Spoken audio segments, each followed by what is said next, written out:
अरुणाचलाव गोमाहैनाय बिलेसर बसुमतारीखौ दिनैसिमबो मोनाखै।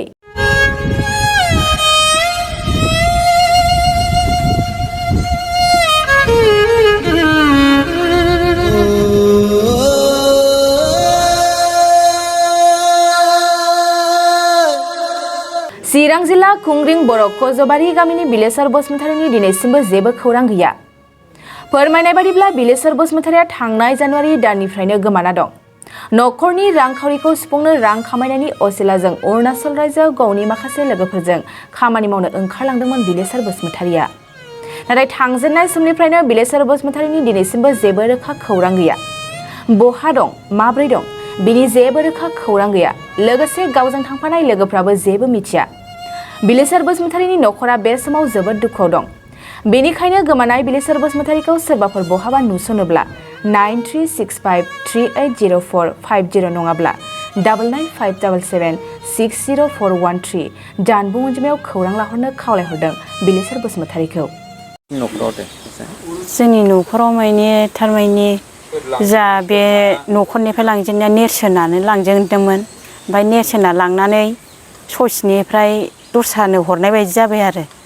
ओमफ्राय दस्राजों बहा थाङामोन दस्राथिं थांनांगौआ बहा थांदोंमोन मानसिया दस्राथिंसो थांनांगौमोन आरो थांनांगौआ नराजसिमाव ओमफ्राय थांनांगौमोन नालाय ओमफ्राय दा दस्राथिं थांनांगौआ दस्राथिं थांबाय आरो लांबाय आरो खामानि मावनो थांदोंमोन औ खामानि मावनो थांदोंमोन। बे खामानि मावनो थांनायावनो दा बबे बायहेरायाव ओंखारनायानो दा गैया जाहैबाय आरो। बेसे गोबाव जाखो दा 5 माससो जाबाय आरो मास मोनबा जाहैबाय। दा दासिमबो खबर गैया आरो। नखराव सोर दं नोंसोरहा? नखराव दा जों बिमा फिसा सानै जों साथामै दं आरो दा जों साथामै दा दं। माबायदि खस्थ'यै दं नोंसोर दा जोङो बिदिनो खस्थ'यैनो दङ जाहैबाय। दा फिसायाबो उन्दै जाहैबाय। दा बबे जायगायाव दङ बेखौनो सुलुग गैया आरो खबर गैया आरो माब्रै दङ। सोरबाफोर नुयोब्ला दा मा खावलायनो गोसो जायो नोंसिनियावहाय खिन्थाहरनो गोसो बेखौबो बुंनो? बेखौनो बायसान्सनि सोरबाफोर नुयोबा बेखौनो हमनानै दोननाय खोन्थाहरनाय बेखौनो लुगैदों आरो जों। मबाइल नाम्बाराव ना? मबाइल नाम्बारा गोसोआव जायखिया हमनानै दोननाय खोन्थाहरनाय बे फन नाम्बारावनो आरो बेखौनो जों दा लुगैदों आरो। आंनि गामिया जाहैबाय खुंग्रिं कजबारियानो। दा खगेन बरगयारि आङो गामिनि गावबुरा हिसाबै दङ। दा आंहा सोमोन्दोआव फिसौ जायो। दा बे फिसौआ थांनाय जानुवारि 8 थारिखआवनो बिदेशियाव खामानि मावनो होननानै थांदोंमोन। दा बेवहाय लोगोनि माबा मोनसे फाव फान्दायनाय एबा बुद्धि साजायनायाव दस्राथिं थांफिननानै बेफोरबायदि घटना जाहैदों। दा दिनैसिमबो नुजाफैनो हायाखै। आं आसा खालामो जाहाथे दिनैनि बे आं रिपर्ट होनाय बा बुंथिनायनि गेजेरजों बे फिसौआ जाहाथे गावनि नखर होननानै होसोबोफिनो आरो गावनि गामि होननानै होसोबोफिनो आं बेखौ खावलायनाय थाबाय। आसलथे मानसिया बे गामियाव माबायदिमोन? गामियावथ' खोब सादा सुदा मानसिमोन बियो। मावै दाङै जाग्रा मानसिमोन। दा नखराव थाखा फैसानि अभाबनि थाखाय बियो एसे थाखा फैसा खामायनो होननानै थांनाय जादोंमोन। आंनि गामिया खुंग्रिं बर' कजबारि। आंनि मुङा बिनेश बसुमतारी। जाथाया मा जादों? जाथाया आंनि फंबाय बै समाव जानुवारि 8 थारिखआव महाराष्ट्रआव थांनो होननानै थांदोंमोन। ओमफ्राय थांनाया महाराष्ट्र थाङालासिनो अरुणाचल फारसे थांदों आरो। सोर थाङा बिसोरो?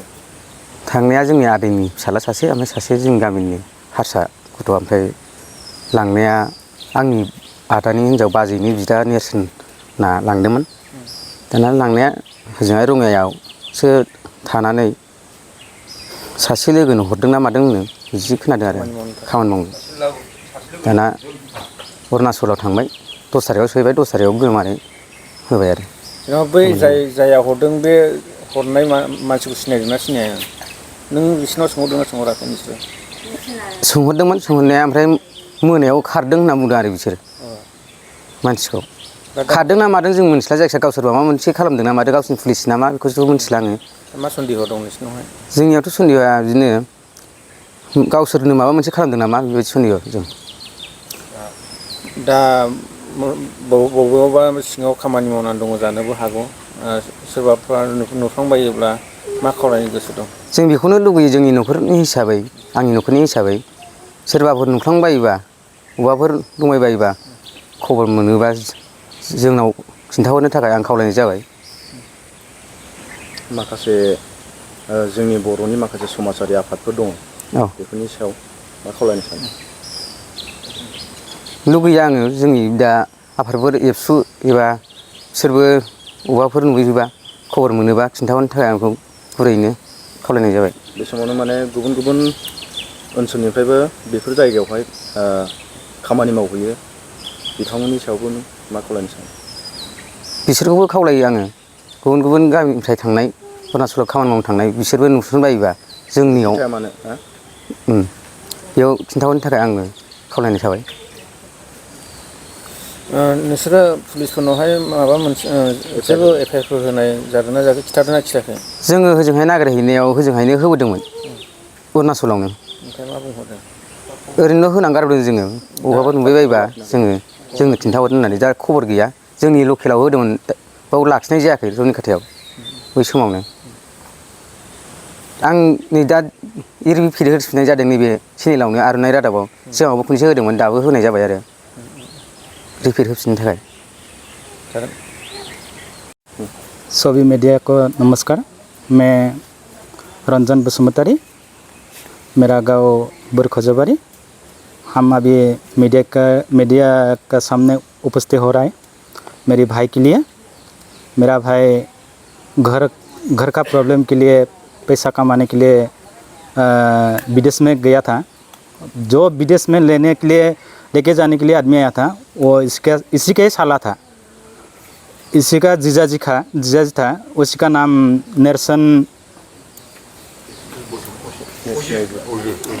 नेर्सन औरजीर उसी ने महाराष्ट्र में लेके जाने के लिए घर का आदमी लोग को बोला था लेकिन महाराष्ट्र लेके नहीं गया फिर ये क्या चाल बनाया मेरा भाई को बिलीश्वर बसुमतारी को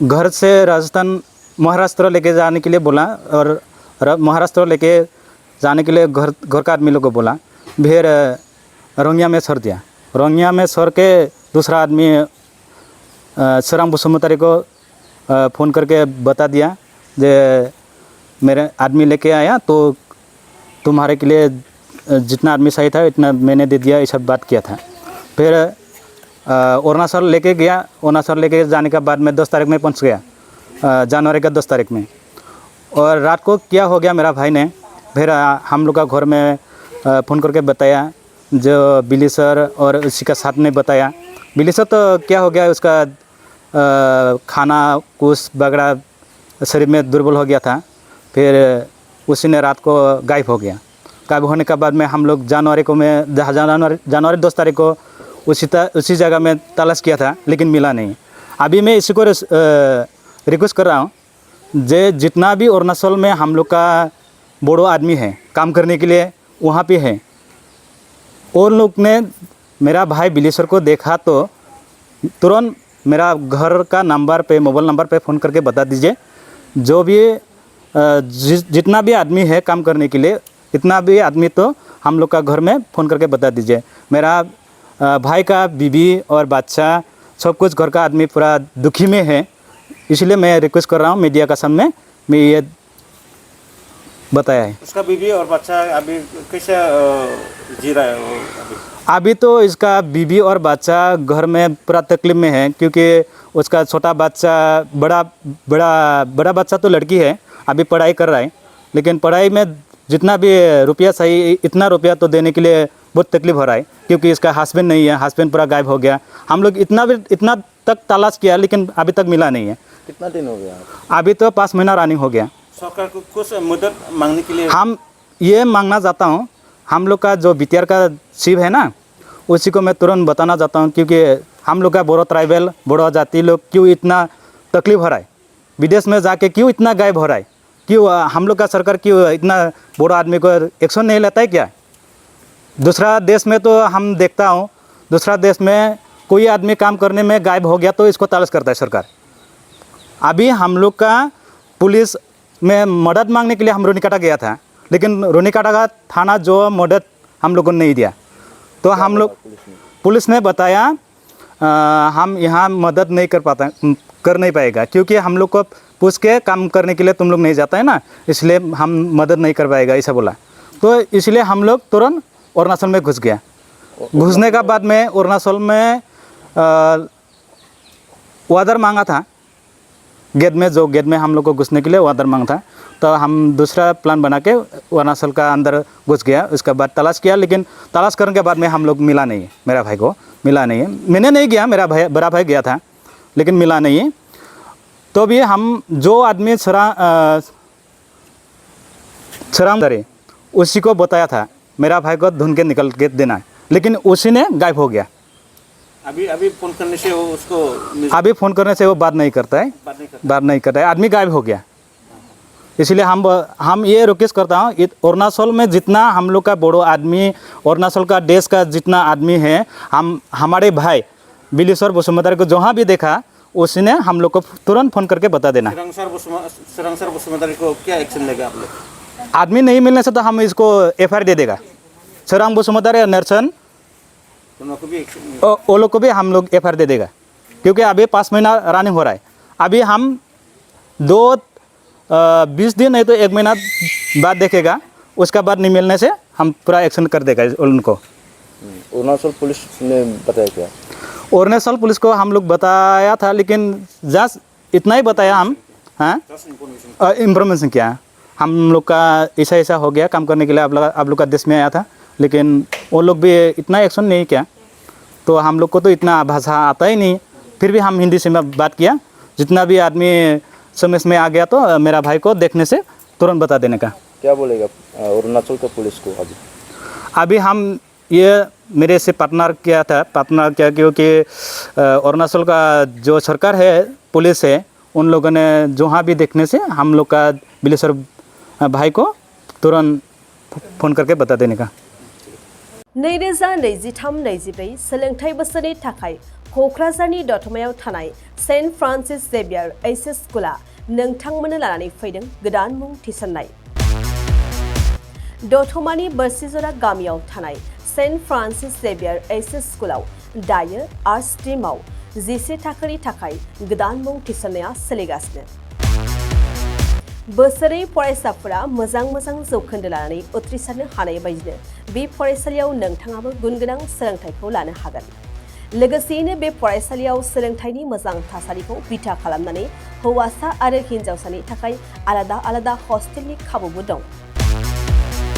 गोसो गोनां बिजाथि एबा फरायसाफोरा आर्ट्स स्ट्रीमाव 11 थाखोनि थाखाय मुंखौ सेन्ट फ्रान्सिस जेवियर HS स्कुलाव थिसननो हागोन।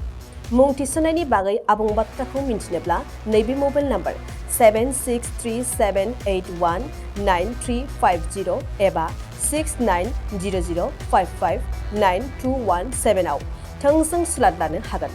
थामहिनबा सेन्ट फ्रान्सिस जेवियर HS स्कुलाव थांनानैबो नोंथाङा सुलाद लाहैनो हागोन।